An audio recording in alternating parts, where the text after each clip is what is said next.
Now, typically, LinkedIn posts are no different than any other post. If you were to use Instagram or Twitter, these are also kind of constructed in similar ways.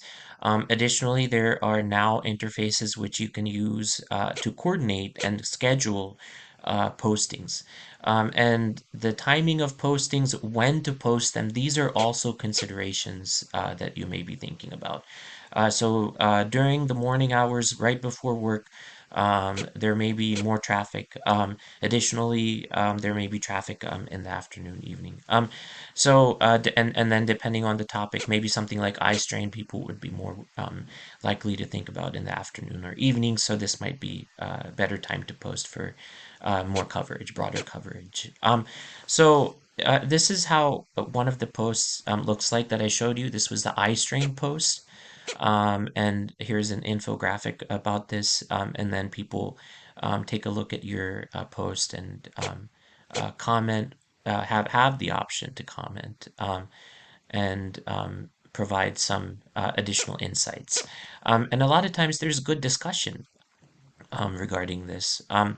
So this is now, if I were to show you some interesting parts of this, so I started off with the hashtag here, um, and then provided the rule right at the first sentence, um, and then provided the explanation for the rule in the next sentence. So it's very brief and intended to um, educate.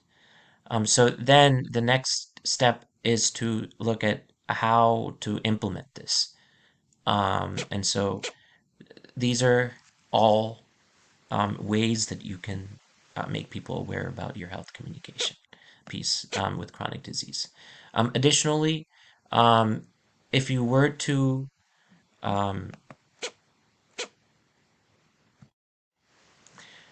so you can make an additional call out to the American Optometric Association. So you can say instead, according to the, and then put at American